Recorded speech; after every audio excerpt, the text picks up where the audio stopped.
we are going to invite our fireside channel is the wrong word, fireside chat attendees to come on stage. Like I've been saying, we are human, so some fun things are happening as we go here. So let me get them added and then I will kick us off. Hello, hello, hello. Hi. Hi, everyone.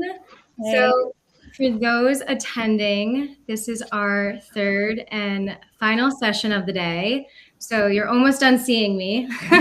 And I am going to hand it over to this amazing crew. You are in amazing hands. And so Andrew, our co-founder and CEO of Herd, will take it from here. All right, cool. I have a screen with some notes up here, so if you see me looking up, that is why. Super excited for this dialogue today. I think there's just a version of private practice, and you've probably heard it throughout the sessions today, that nobody really talks about in an honest way. And that's the financial stress, that's the rate anxiety, that's insurance decisions, that's admin that's never ending. It's why we built Herd. And whether or not you ever become a Herd customer, the feeling that we always want to leave you with is that you're armed with the information and tools to be successful as an entrepreneur. And so conversation is meant to do exactly that. These are three people who have figured it out. I wrote that, but you probably are all thinking internally like, no, we haven't, we're still working on it. But it's not meant to be like theory or education or in the classroom. It's meant to be real practice. Like Mel said, I'm one of the founders of Herd. I'm an accountant by background. I've spent 7 years now building financial infrastructure and talking to many thousands of therapists, which has been very fun. I also happen to be married to a clinical psychologist, and by way of a never-ending PhD program, I'm best friends with many clinical psychologists as well. So really grateful for the work that you all do and have personally benefited. For this session, there's three very different entrepreneurs here that have taken three very different paths, have different practices, are doing different types of work outside of their practice. And again, this conversation is not meant to pretend like there's one specific answer that's right here. It's meant to share all of the stories and hopefully some of the war stories on top of the things that are just awesome that have worked really well.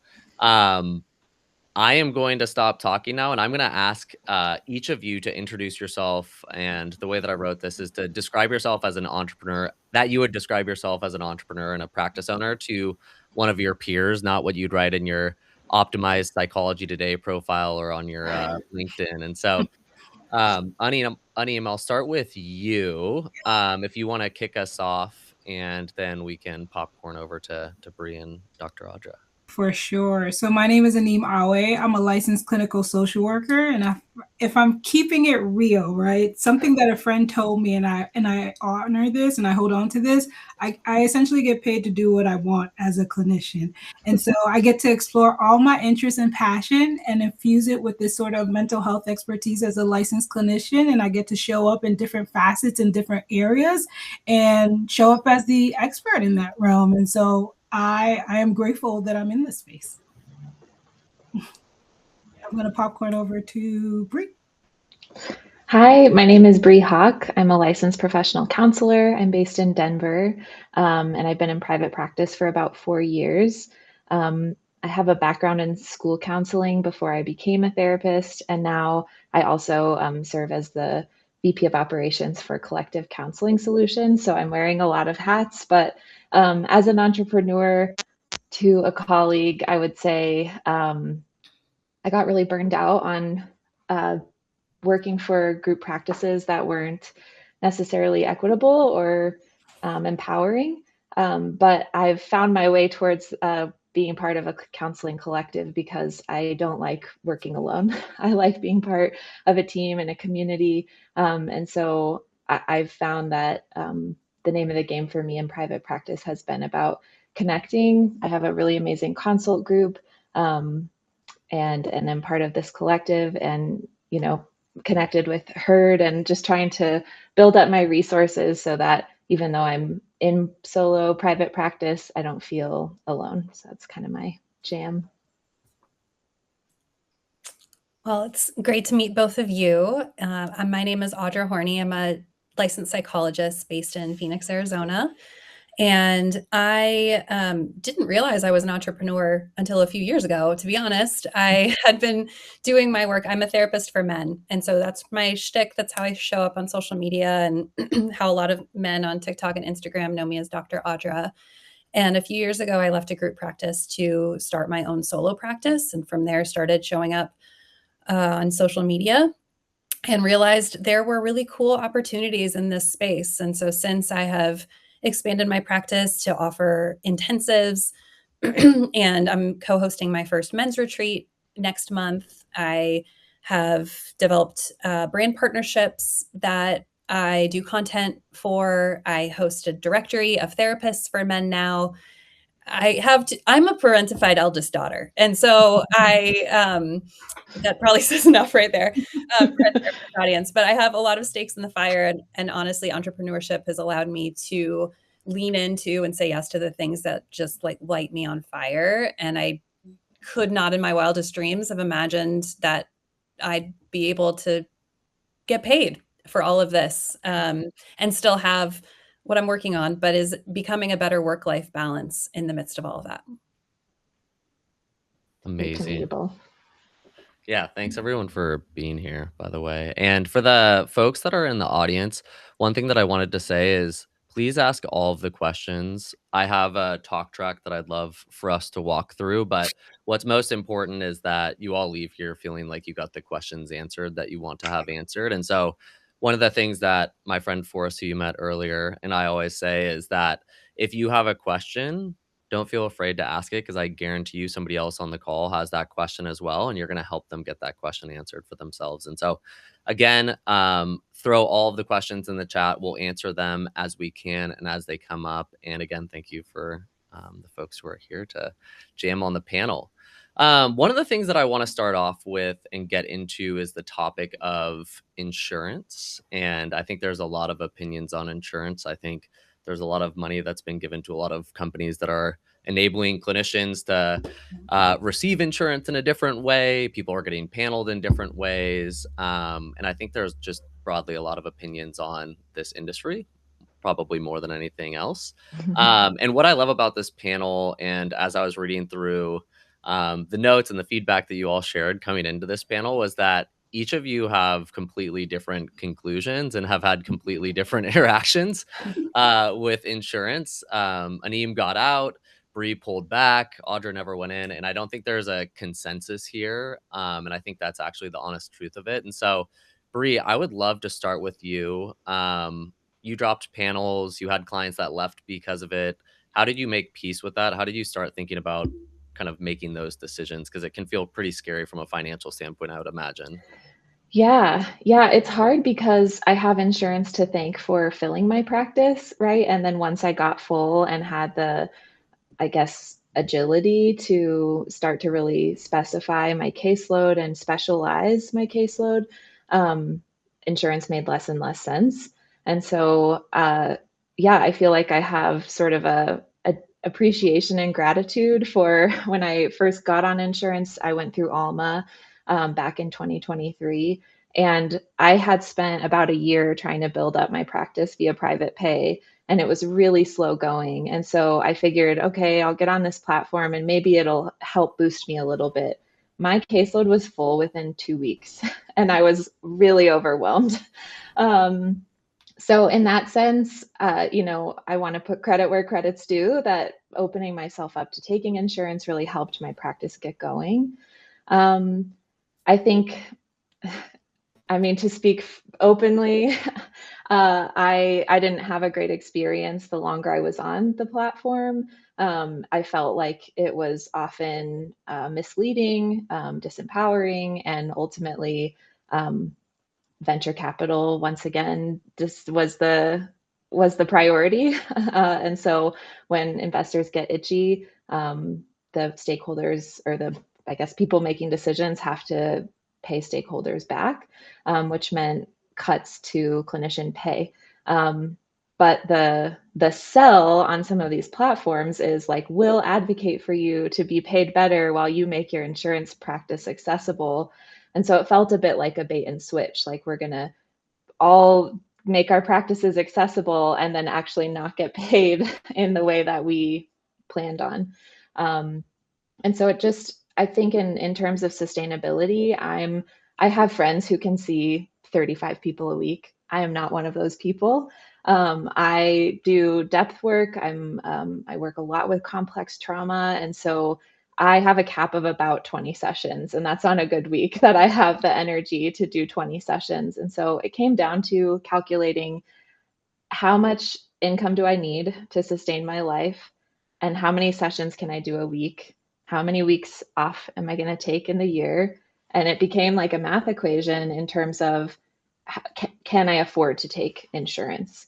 And so there's one local insurance in Colorado I was able to remain paneled with. I'm still paneled with, but I had to drop the other panels. And in terms of, having to tell clients and clients needing to find other care for people who are in network, those are challenging conversations, but I have to trust at the end of the day, one, those changes to therapy, which I've experienced myself as a client, where for whatever reason I have to change therapists. It's also part of that person's journey, right? Of like getting what they get from me and my practice while they're with me, and then trusting that they're going to get what they need wherever that journey takes them, for whichever factors take them there. And then the other piece is that I know without a shadow of a doubt that I show up better as a therapist when I'm well and when I'm not stressed about money or cramming sessions in, or am I doing a good job because I'm exhausted, or am I being a good parent at the end of the day because I've given everything I've got to my clients and have nothing left for my family. And so it just became a decision of I have to prioritize my well-being if I'm going to try and show others how to prioritize their well-being. That's what we're doing as therapists. So yeah, those are my thoughts. Thanks, Brie. Really appreciate you sharing that. Really quickly, and then Anim, I'd love to, there's a big story here for you around group practice ownership and panels, and there's a lot to dig into there that I'd love to, because there's probably aspiring group practice owners or maybe group practice owners on this call. Brie, what's the difference? Because I think you have an insight given the work that you do at the collective. What's the difference between getting like paneled with an Alma or a Headway or a Grow versus doing it yourself? What does that all kind of like look like, and what does it mean if you ever decide to leave a place like that? Sure, yeah. So I like to say that some of the bigger players have become, they raise the glass ceiling, but they don't shatter it, meaning that they realize we can increase pay to pull people over, but also cap it where it's more competitive than you can get anywhere else, but not paying as well as they could be paying, in my opinion. So for an individual to go out and get paneled, anyone can go to United's Provider Express and apply to be paneled and take United directly, where you bill with United directly. Same with Blue Cross Blue Shield, Anthem, whichever insurance company you think of. You can go to their website or their provider portal and sign up to take that insurance. Once they accept your application, they'll let you know, they'll like offer you a contract rate. For clinicians in private practice, that's often below $100 a session, and sometimes well below $100 a session. And as far as I can tell, when people ask like, how do big players get better contract? It seems like it's just collective bargaining, right? You're saying we're bringing a whole network of providers to your customer base versus one-off private practitioners. And so I think it's a matter of they pay you less because they can, and it's really shitty to pardon my words, but and so then for people in group practice, sometimes they start to get that collective bargaining, if they have a group of 10 providers or they're a specialty group, and then year over year you can submit for increases in your contract rate, and you may or may not get that, and those increases are usually like $10 or $15, or someone told me recently they got bumped by $2 after like being on a panel for 2 years. So did that answer your question? Yeah, 1000%. I think it's just really confusing. And there was a comment even in here as well of like, where do I even start? How do I think about it? I'm stuck with the rule and grows of the world. Not that they are bad, they're a good path for some folks. But the $2 adjustment, it's an incredible amount of generosity from the pairs, which we appreciate so much. This is being crass. Anim, you have a totally different version of this story, and share what you want to share around your journey as it relates to group practice versus solo practice. I think your journey with this, you started a group practice, you ultimately decided to close it. A lot of that was related to kind of the insurance burden that you had to take on as the leading clinician, but also the entrepreneur who was responsible for all of this admin. I'd just love to hear the story and kind of what led to the breaking point where you said enough was enough. Yeah, so we started our group practice maybe I think 2018, and we started initially as a cash pay practice, and it was doing really well. We were thriving, but then the pandemic hit, and there was a shift, right? People had job insecurity. There were just a lot of uncertainty, and I noticed that shift, and so in order to kind of continue supporting people, we decided, hey, like let's get on these insurance panels, and that came back and really bit us, right? And it became a point where we were one thing I realized, and looking back in hindsight as I was reflecting last night actually on YouTube, is that I was wearing way too many hats in my group practice. I was the clinic director, I was the clinical supervisor, I was HR, I was IT, I was all these things, and I was stretching in a lot of different ways.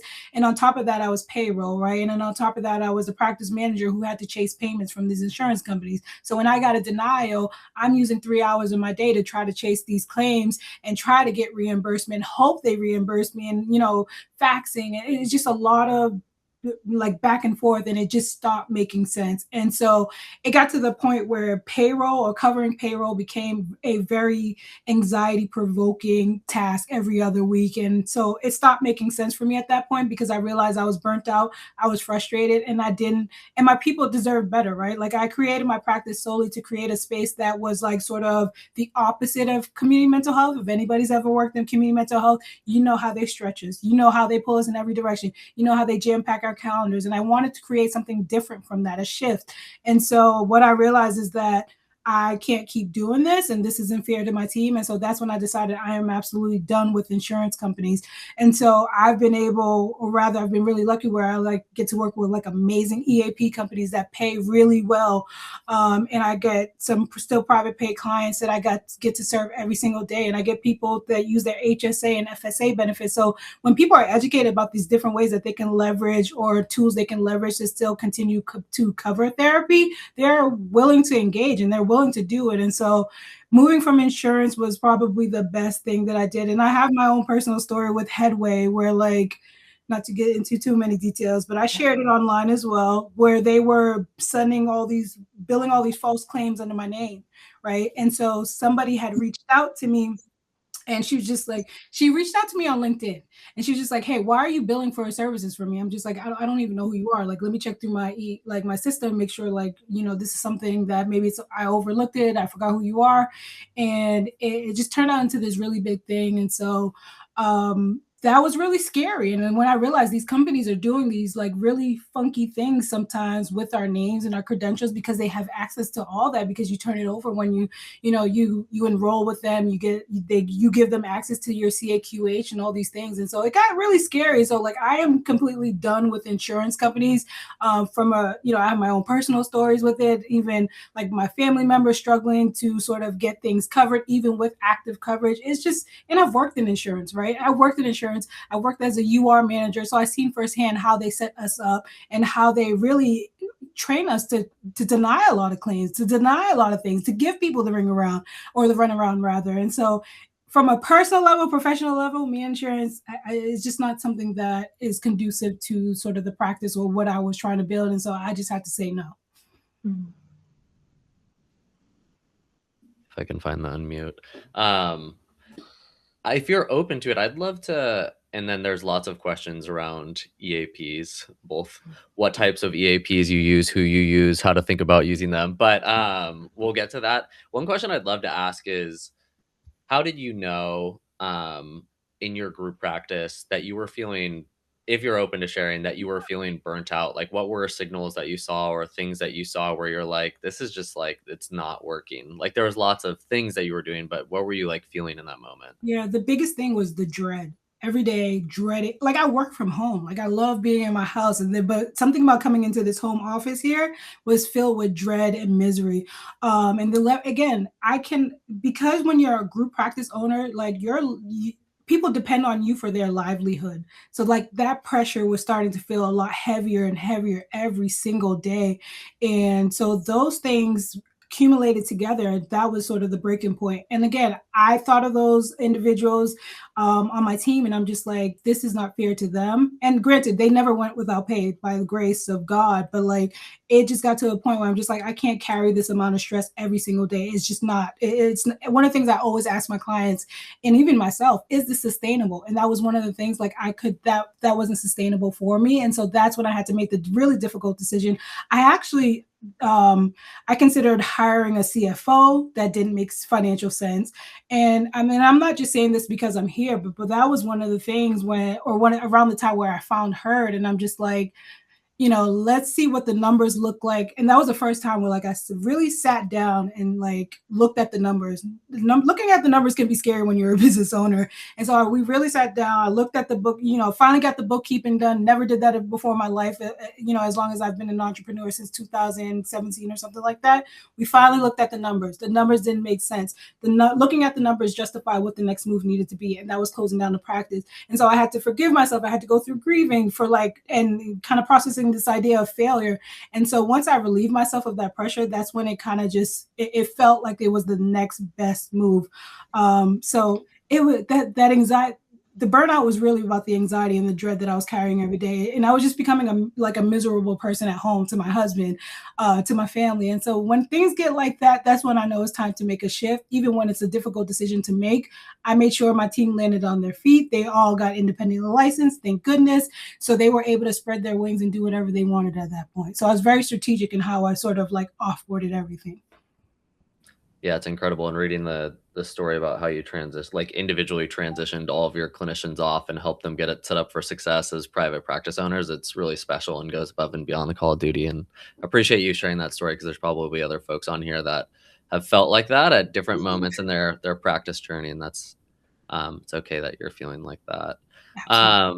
I would love to come back to EAP and some of the other stuff, but I want to ask Audra. Audra completely avoided dealing with the insurance companies, and maybe is the wise one on that. But there are challenges with that. And so you went fully private pay from the start. What's the honest version of that trade-off, and what did it look like trying to build a private pay practice? Well, the honest version of that is that my first job as a licensed clinician was working as a 1099 for a group practice that was run by 2 psychiatrists. And so whoever has much experience with MDs, you would know that like they don't shy away from charging their worth, and they were cool with their private pay practice, and they set the rates sky high and then set mine, and I got a rate split. And so that was terrifying, to be honest. I walked in having come from my postdoc where I don't even want to calculate the hourly rate that I might have been earning during that year, being more comfortable, honestly, paying someone else to see me for therapy than receiving payment for my services. And the amount of imposter syndrome, the anxiety of, oh my gosh, am I worth this, was a huge mountain for me to climb. And I'm forever grateful to that practice for that trial by fire, because I was forced into, I was very grateful for the job, and I was very grateful for the pay, but it was scary.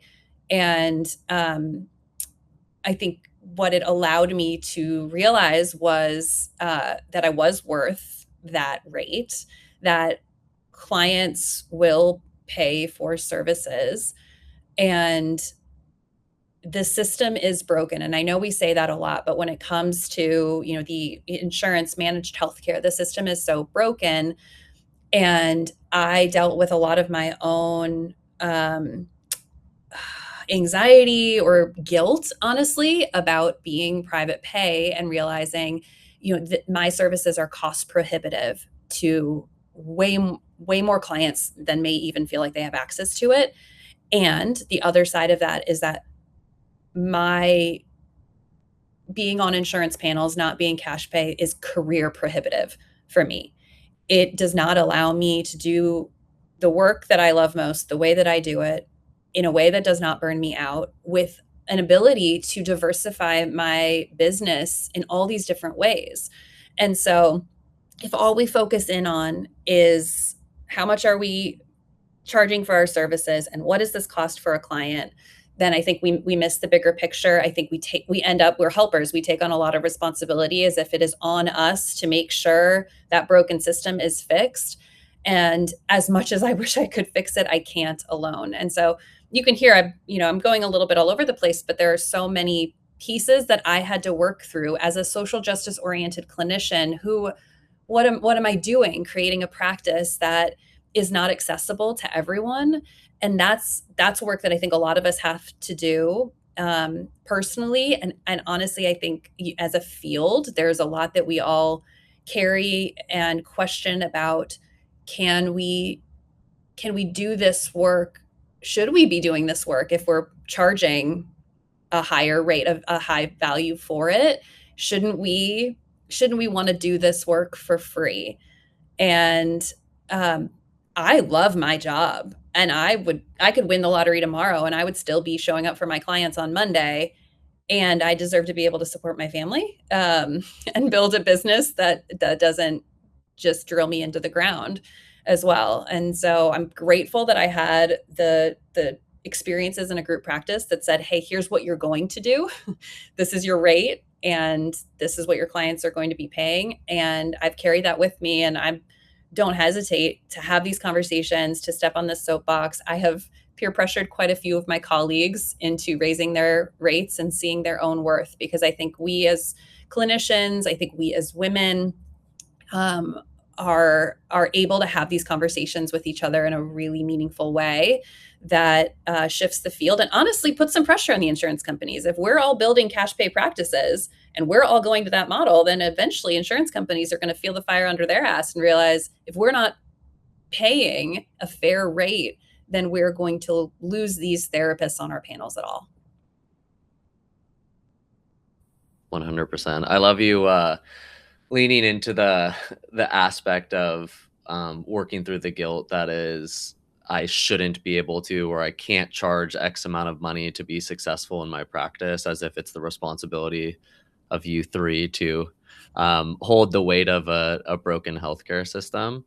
It's interesting. I've seen, and Tosh would kill me if I said this, but I've seen Tosh as she's gotten into her practice over the last 2 years after coming out of maternity leave. She's like, oh, well, I can't set my rates at this place because that's what my supervisors have set them at. And they've been in practice for 8 years. And so like, because they've done that, I can't set it at that level. And so how do you think about, there's some questions of like, how do you even think about setting rates? And I know Marie talked a little bit about it, but I'd love to hear from you, Audra. Like, how do you think about setting your fees? How do you set your rates? And would love to hear from other folks here too on that. Well, I told you before this that, I was open to talking about anything on here, and I want to be transparent. And so I'll be honest, I think I have one of the highest rates of any therapist in Phoenix right now.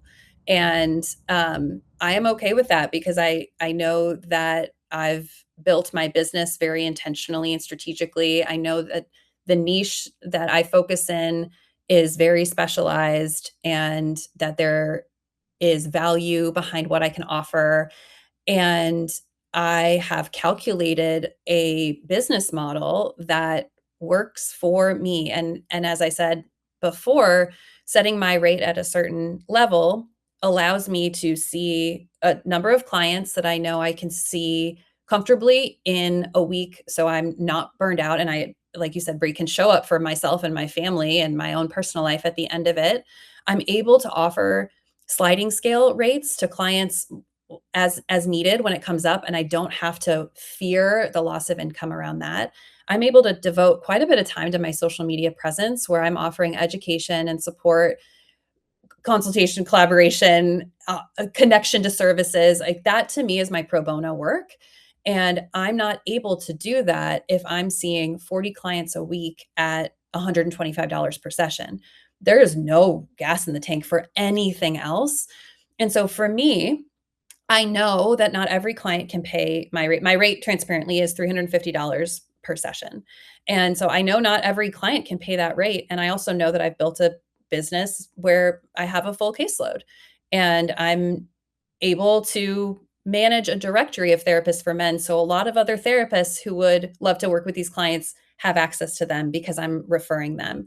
And so for me, like, this is where my business model works. I haven't raised my rates in 2 years. I don't plan to. Like, my rates feel like they're at a really good place for me to fund a business and a life that works for me. And so being able to value myself enough to know I stand behind this rate. I stand behind, I'm not nickel and diming my clients. Like, I'm available to them. It's almost like a concierge practice I built up because this is your rate. And so you can expect me to show up for you fully and without hesitation.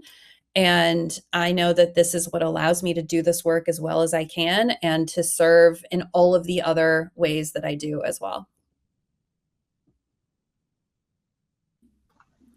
I want to come back to the to the EAP, but I also wanted to thank you all. And I don't know if you can see the chat, but people are really grateful for the honesty and the transparency and just how directly and openly we're talking about this stuff here today. Because I think it's really easy to not want to talk about it because you get a slap on the hand because you're like, oh, I'm a bad therapist because I said that, like, I should charge more money.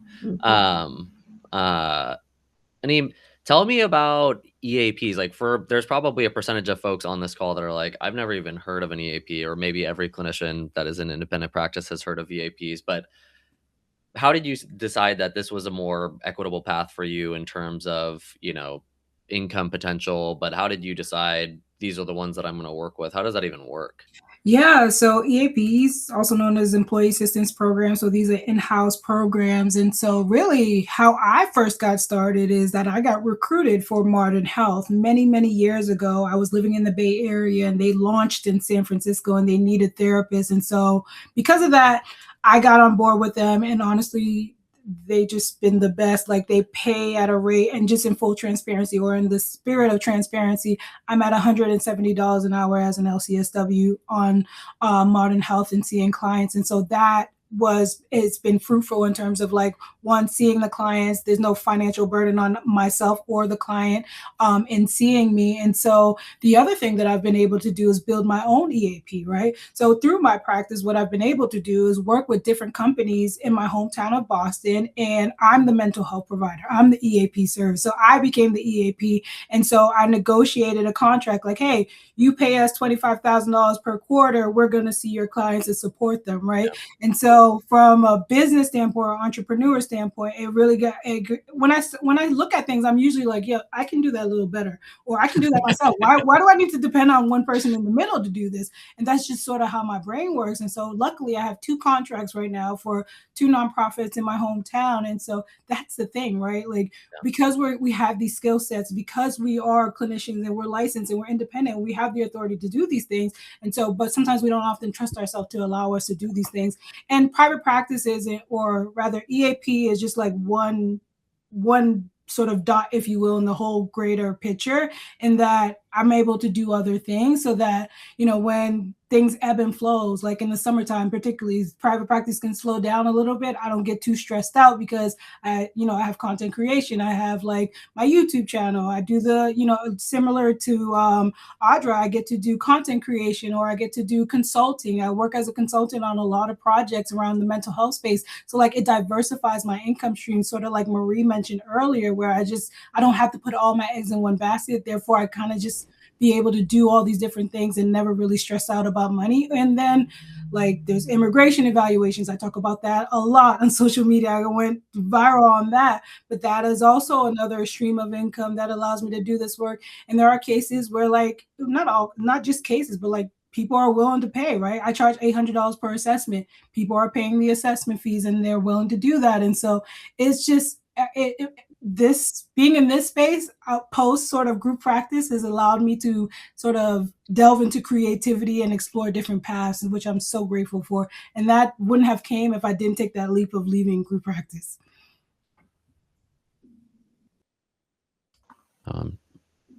Can I just piggyback here for a second? Please, yes, please jump I'd in. love to just circle back to the idea of accessibility, because as I'm hearing both Anim and Audra talk about their practices, I'm hearing so many ways that you're making your practices accessible, right? I think sometimes in private practice, everyone is thinking about how much do you charge if someone is going to sit in your office for 45 minutes or an hour, right?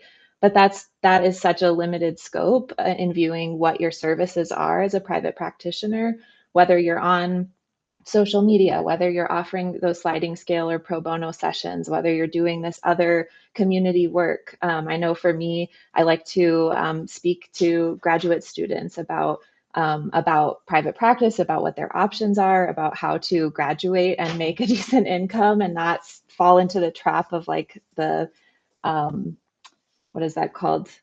Like predatory practices where, you know, I got a 80-20 split when I graduated, meaning I got 20% of each session from the group practice that I worked for. I want to prevent people having that happen. And so I can go and speak at classes, but I'm not charging them for that, right? And so I think for anyone listening who, I just would encourage you to think about how you're showing up as a clinician in your community beyond just your one session at a time, because there's so many ways to make your practice accessible while making sure that your income is protected and that you can support your family in a sustainable way. And then I think the other piece is like flipping the script, right? So often we're thinking about, are we making private practice accessible to clients? But we also have to think about if we're making it accessible to therapists, because you know, I have some good friends who can take all the insurances and Medicaid because they're in a privileged position with how much their partner makes, right? I know people who can't afford to do any of that because they're not partnered and they're living in a city like Denver or San Francisco. So I think we also have to include ourselves in the humans that we're evaluating who's this accessible for, because I hate the idea that that certain clinicians feel like they can't access private practice because of, you know, well, otherwise I can't make it accessible if I'm not charging X, Y, or Z amount. So little soapbox there, but thanks. No, I think that's a perfect encapsulation of the experience here. And it's almost like you were a plant for the transition that I wanted to make there, Brie, so we accept it. Therapists are entrepreneurs, and I think every one of you here is doing so many different things and is making income in so many different ways. And that certainly didn't happen overnight, I would imagine.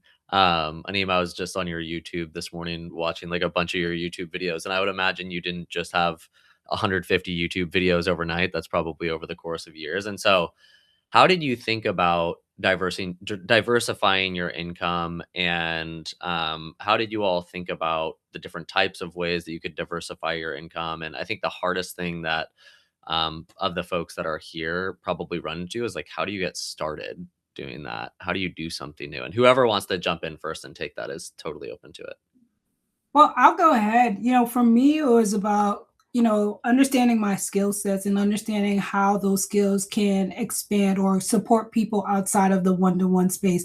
I knew, like, as a licensed clinical social worker, I wanted to not to just be in the one-to-one space, but also be with the people, be in the community, be on every level or intercept every level. And so one of the first things that I started when I was living in the Bay Area, this was the height of like Silicon Valley era, I would just like go to like tech events like Lyft and talk to the HR people and say, hey, like, do you have people struggling with their mental health? Can we have a conversation and kind of figure out what that's about? And then I would go back and sort of pitch these different organizations about like what I could do and provide them as a licensed clinical social worker, what I could do, or what type of services or workshops I can provide them. Somebody asked about workshops and sort of like, how do you market that? You literally have to pitch yourself, right? Understand what the problem is and put yourself out in the situation to either meet the people or connect with the individuals or around the decision makers that are going to potentially bring you in. And so that's what I started doing.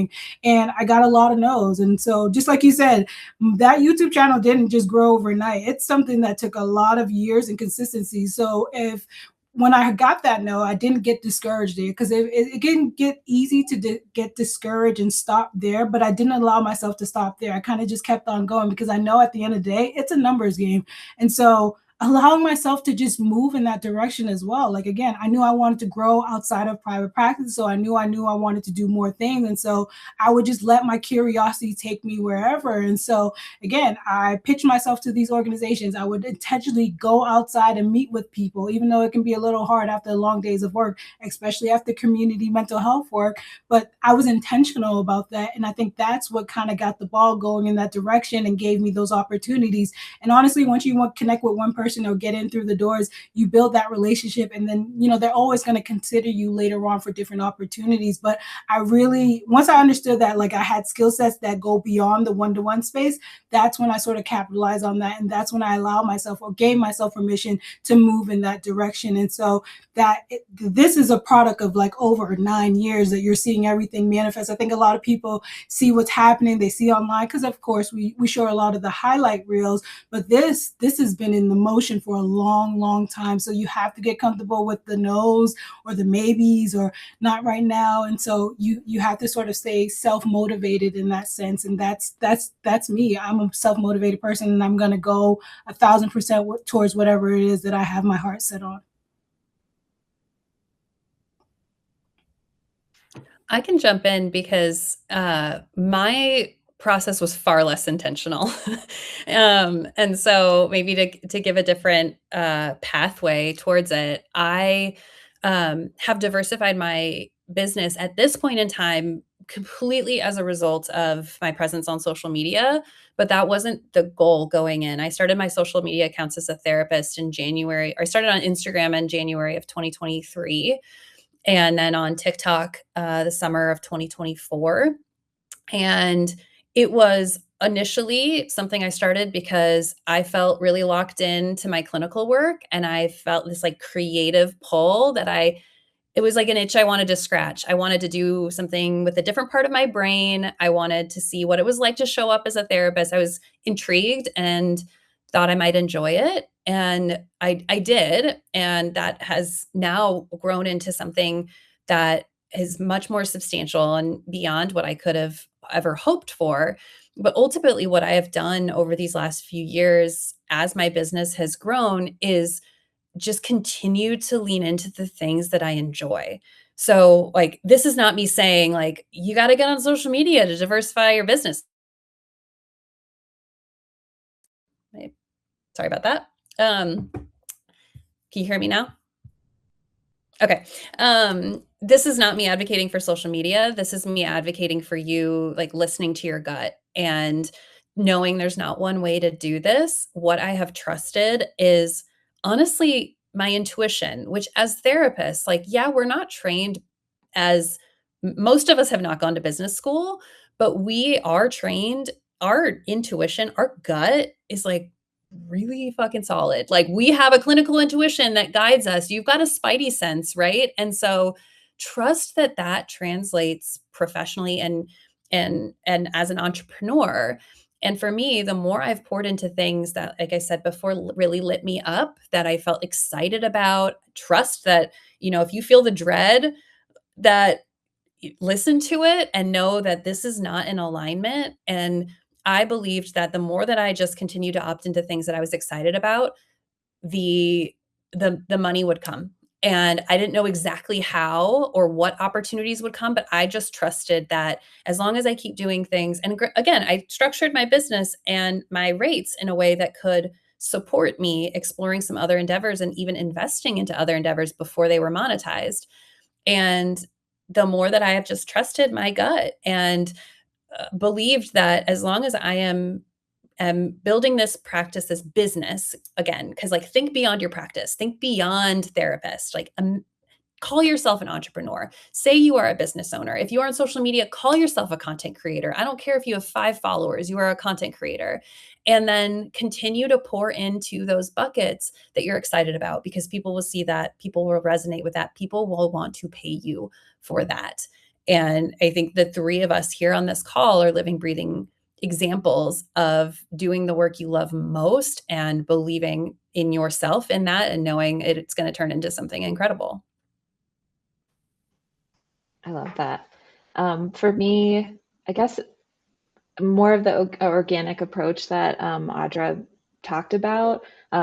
But I saw someone in the chat saying like, this is great, but what if you're an introvert? I'm actually an introvert. So I've definitely taken like an expansion approach of like meeting up with one-on-one with people. I would say to all the introverts, you got to be courageous. You got to put yourself out there even when you don't feel like it. But I think that's where being intentional about how you structure your practice and how much you charge to make sure you have that bandwidth so that you can start to pursue those other things and have the energy to actually, one of the hosts of this call, I'm going to shout out Molly Pike. She was my first connection in Denver. And I found her website because she does similar things to me. And I emailed her and was like, would you like to get coffee? And I felt like a kid on the playground being like, hi, I want to be friends.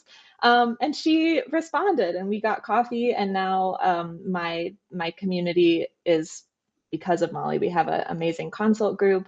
I found the collective that I'm part of and that I work for because of that. So I think following your intuition about those creative endeavors, but also like when you see someone that you're like, they're cool and I want to know them, like reach out, put yourself in that space, get involved in what they're doing. Because at least for me, it's been all about pursuing community. And then through that community, you know, someone's like, oh, hey, I know Brie specializes in this. I'm going to connect you with this person. And then before you know it, you've got a lot of irons in the fire. And so I think, yeah, be courageous and trust that you're valuable. Like Anim was saying, we have advanced clinical training and you also have a lifetime of really unique experiences. And it can feel, especially in the age of social media, which I'm not an influencer, but I can feel sometimes like, what do I have to say that is unique? Trust that you have something unique to say. There's a lot of ears that need to hear, and there's not as many voices as you would think out there. And so I think it's the same thing as like setting your prices in a way where you value yourself, and also put yourself out there in a way where you value and trust that people want to hear what you have to offer. Can I add one thing to that? Real briefly on that note, because I hear it too, you know, social media is oversaturated with therapists right now. And maybe you're in a big city and it's oversaturated with therapists. And so nobody's even going to find me. And like my feedback to anyone who has that sort of self-doubt or imposter syndrome is that it's not oversaturated until you show up, because you're not there yet. And you are an N of one and nobody can speak to your experience. No one in your specialization who has that same niche as you is going to talk about it and do that work and connect with clients the exact way that you do. And so truly believing that and knowing like, damn, until I show up, there's a void in this field. There's a void, whether it be on social media or on YouTube or in groups in my community or in whatever it is you might be wondering, could my business do this? Are too many people doing it? Is it oversaturated? No, like not until you're there. There's a spot there until you take it. I love that framing, and I love the confidence from all of you of entering these spaces and owning the spaces. It's really helpful probably to hear for everybody on this call that like you didn't have a secret sauce or magic associated with how you approach solving these problems, and that it's happened over the course of years. And Mel, keep me honest on time here. Is it 11:30 that we end? Okay, cool. Just drop it. Can I just say really quickly, like it's also, I don't know, I can't speak for the other two of you, but I did not start with this confidence. I've had to work really hard to build it. I've had to overcome imposter syndrome. I've had to, you know, all the feels that you might be feeling as you're listening to this. It's so easy to see the person talking in the webinar and be like, oh, I'm so far away from that. But we all started far away from this and are on journeys to continue growing. So if you're feeling like that comparison, just know that at least for me, and I'm seeing the other nods, like this confidence was hard earned, not something that I just, you know, was born with, for sure. Yeah. And something I had to start saying to myself is like, nothing changes if nothing changes, right? If I don't put myself, I took this sort of more intentional approach, but if I don't put myself out there, if I don't put the content out there, like, how will people know? Like, how will people see me? How will people resonate with the message, right? And so, like, that's why I had to say, like, there was a lot of therapists when I was online doing social media content. And I didn't originally want to go down the content creator path. It's something where I landed at. But I knew I had a message. I knew I had something to say. I knew I had something to teach people. I knew I had something to sort of like, I knew empowerment was part of who I am as a person and as a clinician. And so I knew I had those skill sets, like many of you do as therapists, right? We all have those intuitive skills as therapists. And so I knew that enough was alone. And wherever else it would go from there, then I'll just go for the ride. And so just being comfortable with the uncertainty on the journey, but you have to trust in yourself enough to just start, right? And you'll start to learn as you keep going that you're going to sort of understand what people need more of, less of, what they're super interested about, and then go in that direction. The people will teach you, but you have to start. One last thread, and it's an extension of this, but it's this concept of protecting your capacity and your time. And I think oftentimes boundaries or protecting your time or capacity is talked about like it's like self-care, but it's also self-care is a very important aspect of it, but it's also a financial decision, how you manage your time, how you set up your schedule, and how you protect your time and those decisions that you make. Anim, I feel like you closing the group practice, and maybe I'm putting words in your mouth, kind of like that sort of decision, which was a decision for your well-being at the moment in time, was also a hard decision that was the catalyst for what has become the amazing things that you're doing now. How do you think about protecting your time and your capacity, and how do you think about planning your week to be able to do all of these things that you're doing? Because a lot of folks are probably here like, holy crap, like, how do you and Audra and Brie like do all of these things, full-time jobs, social media, all of these things? Like, how do you all think about managing your schedule and your time to be able to do these things?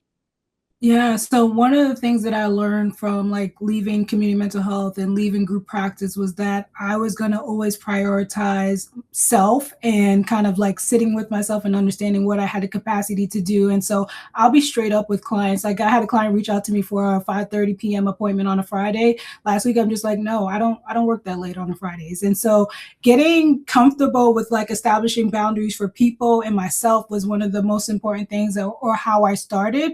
But also like in terms of like stretching myself or doing different things, it's just like, does it feel good? Does it energize me? Does it make me like, do I feel like I'm being a part of something bigger? That keeps me motivated and that keeps me going. And so those are the projects that I want to be a part of, right? I get lots of email inquiries about people wanting me to like do different things. If it doesn't feel good for me, if it doesn't feel aligned, then I'm okay with saying no. I'm okay with knowing that a certain opportunity might come up and it might not be for me. And I can let that go because I'm at a place now of peace.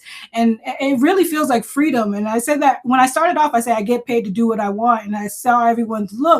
But like literally, that's what I worked for to get to this point where I can say that if it doesn't feel good to my spirit, it doesn't feel aligned, and there's no synergy with it, then I can peacefully let it go, regardless of what money they're throwing at me, right? So like there are like travel contracts that come up, $10,000 a week. That everybody's just like, Anim, are you going? Are you going? I'm like, no, I don't need to, because like I'm at peace right now in my practice, and the way I build my practice, it's thriving, it's comfortable. The money that I need is coming in. I know what I need, and sometimes we have to understand what is it that you need to thrive. What is your magic number, right?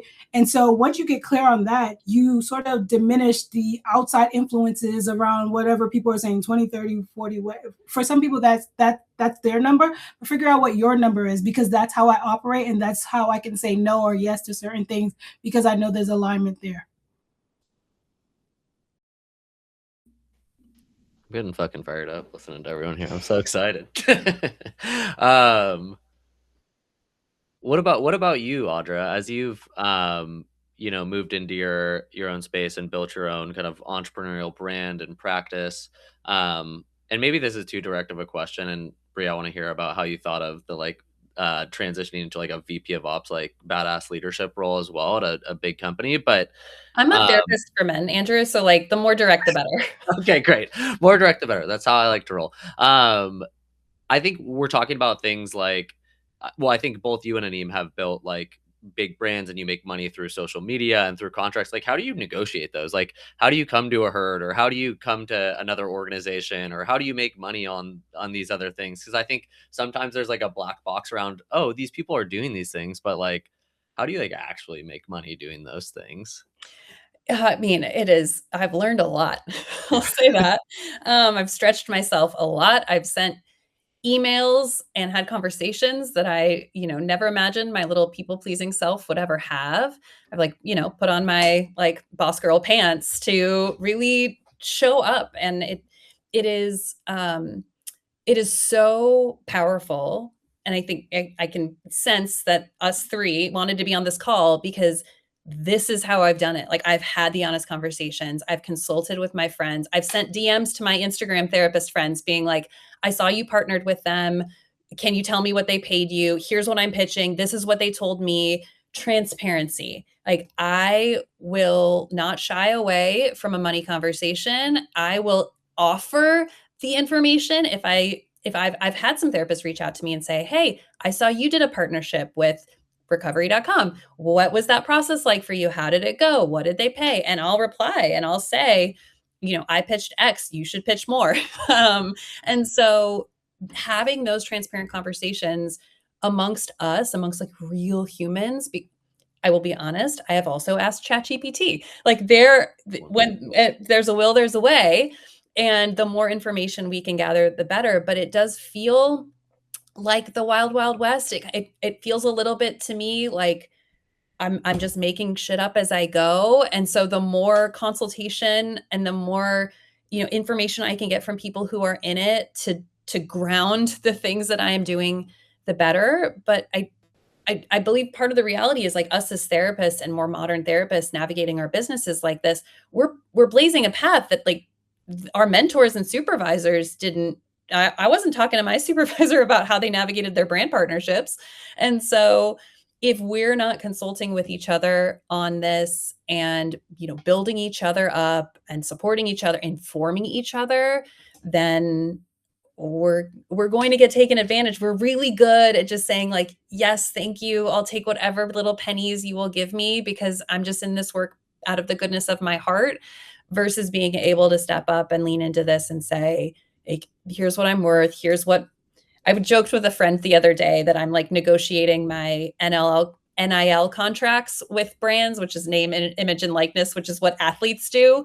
But like the reality is like, this is part of what we're doing now is recognizing we are a brand. And if you treat yourself like that, if you treat yourself like a brand, a business, and think bigger, there is awesome potential out there. And we need to support each other in these spaces. And I think be willing to have these honest conversations so we're not selling ourselves short. I'm just going to chime in because Audra, you said a lot of amazing points, but I think one of the things that I blew up on social media about was like social work pay transparency. It ruffled a lot of feathers because I was having a public conversation about how much I was earning. And what I noticed is that people, us as therapists and a female dominated industry, we don't like to talk about money. Money is very uncomfortable. We have a lot of feelings about money. Some of us have even trauma around money. And so opening up Pandora's box around that was really telling in a lot of ways for people. But I'll tell you how I got comfortable with asking for money. One day I was sitting with a friend who is like an amazing human being.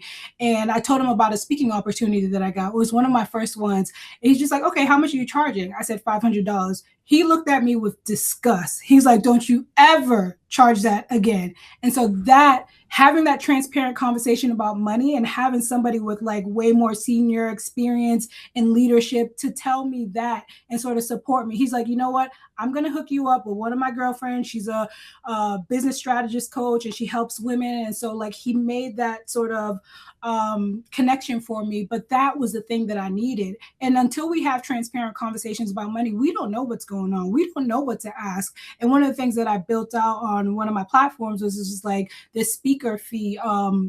AI tool that basically tell the AI where you're speaking at, what size, is it in person, is it online, and it'll spit out a number and a range that you should ask for based on your experience as well. And so those are the things that we need to be doing, especially as therapists, because like Audra said, we're trailing a new path here for a lot of us, and this is unmarked territory. So, and the other thing that I think is really important, you have to look at your social media, particularly for my therapists that are on social media. This is digital real estate, right? Audra, you compared it to the NIL, which I think is amazing, but this is digital real estate, right? Nobody can come to your property and just post a sign without consulting you and running the numbers by you. It's the same thing with social media. So if you're going to do this with sort of like intention, and also do it with the idea in mind that you're a public figure in a lot of ways, right? You've established your brand. You deserve to be compensated appropriately for that. And don't be afraid to ask like the next person, right? Like if you see somebody doing something, ask about the numbers or use my tool.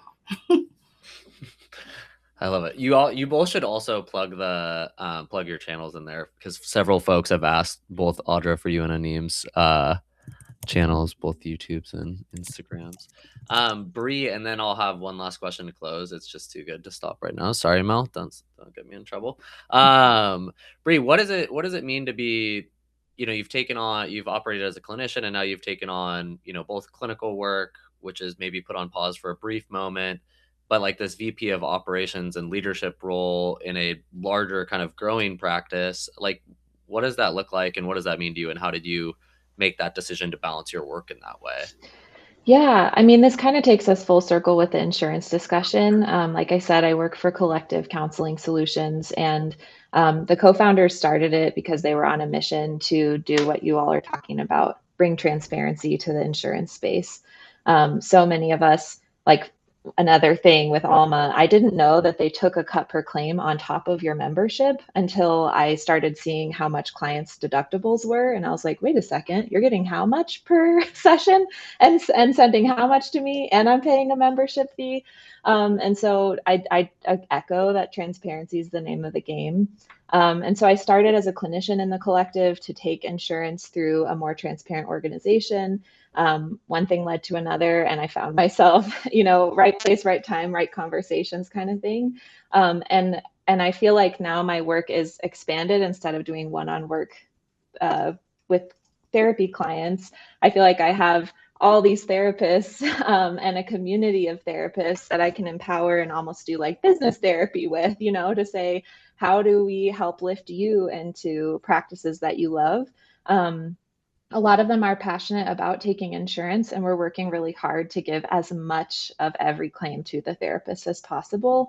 And so for me, I think I've followed the disruption. I love being disruptive. I think that the systems are broken, and I don't think it's about fixing them. I think it's about disrupting them, right? And making it uncomfortable for the people with the deep pockets, where they're like, oh, I can't keep making my money this way because people are finding a different way. And so, in full transparency, I see 2 clients a week at this point. I refuse to be a business leader that's disconnected from the work that my business is empowering people to do. So I don't know, some weeks I'm like, I probably shouldn't be seeing any clients, and other weeks I'm really grateful that I am. But that's how I balance it, is that I'm doing very little clinical work so that I can spend time empowering other clinicians to do their work and to disrupt the industry. Yeah. Question to end on, and then we can bring our friend Melanie back in to wrap it up. Anim started us on this thread, and so I'll open up to whoever wants to take it first. But how do you define enough right now? And has that definition changed? Is that like a goalpost that's moving? And how has that changed since you started? So how do you define enough? Ooh. For me, enough is, can my bills get paid? Can I still have time and space to do the things that fill my tank, if you will? And if the sort of answer is yes on both, then I have enough. And I also gratitude, right? I think it's a fine mixture of that as well. Like I'm grateful for the opportunities. I'm grateful for things that's going on. I'm grateful for what I have, and is it sufficient for what I need? And then that's sort of how I define enough for me.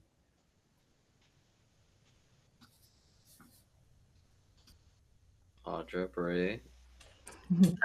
I don't know yet. So I'm working on it. And it's a work in progress. I think I've awoken.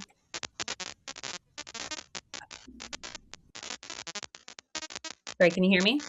Mhm. Yeah. Sorry, I heard some like feedback. The aliens are Yeah. intruding here. It sounded like. I'm working on it. I've realized that entrepreneurship is something that I really love, and it feels like my life is so full. And there are definitely parts of me that are just like, cool, like do the most all the time and just keep doing that. And so I've got my own IFS work that I'm in the midst of, and it's helping a lot, because I think the amazing part of this is that I don't know what is enough, because the idea of, if it's not a hell yes, it's a no, is so powerful. And you build your own business that you're totally obsessed with, you're getting things you want to say hell yes to all the time. And so I've said hell yes to too many things, and then I've stretched myself so thin that I'm having to redefine how to set those boundaries, because it's best case scenario, I have too many really cool things that I have in front of me. So I think it is the best problem to have, that I have amazing opportunities and really cool options. And at the end of the day, I want balance. And so I'll say this, that part of me working on this is like, I am in my era of outsourcing, and, not a plug. I'm not being asked to say this, but like Herd was one of the first ways that I like significantly outsourced. And this was a couple of years ago now. And now I'm outsourcing everything I can, because and it's scary to outsource anything at any point in your business, because we DIY this stuff and we can do a lot. We're very teachable, right? Like you search a YouTube, you can manage a lot on your own. And at a certain point, like you can't keep growing your business and take care of yourself if you're not going to start to outsource. And so that is the way that I've been trying to figure out, like how to figure out what is enough and manageable for me. And maybe that's me just trying to make more room. It is me just trying to make more room to do more. But I think that, again, like I'm going to go back to like, that's best case scenario for me, is I've built a life that is like so exciting that I want to keep expanding what enough is. And so outsourcing helps me, I guess, have poorer boundaries with what I say yes to, but it seems like it's helping my business, and I'm happy with it. So that's just a plug to, if you're feeling stretched, like seriously look at your business. Read Buy Back Your Time by Dan Martell. That is like one of the best books you can read as an entrepreneur and therapist and business owner. It helps you audit your time and like really identify like what you should be doing and what should be outsourced. And I'll report back. Maybe I'll let you know next year if I've figured out what enough is. Yes, our annual checkpoints. Brie, why don't you close us off here? Sure. I think enough is ever evolving. So currently, it looks like having margin in my life to exercise, to go on bike rides with my daughter, to connect with friends, get coffee with my aunt, whatever that looks like, and not be slammed with back to back things that are obligations to other people. And so I guess enough right now is making enough and doing the things that give me margin to also be a person in the midst of it. Yeah. I can sufficiently say my heart is full, and I'm very freaking grateful for you all to come and be so honest and transparent and direct. And I hope we can do more of this type of work.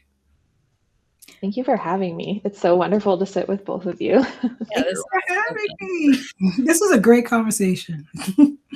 This was incredible. So much more that can come out of this. Folks stayed overtime, so thank you so much. We will wrap here. We're just so grateful for all of your perspective, for those that spent time with us. And all of this will be shared, so look in your inbox. We will share all these resources, share bios and information on these wonderful women, and have an amazing Friday. Thank you. Thank you. Thank y'all. Thank you. Bye, everyone. Bye.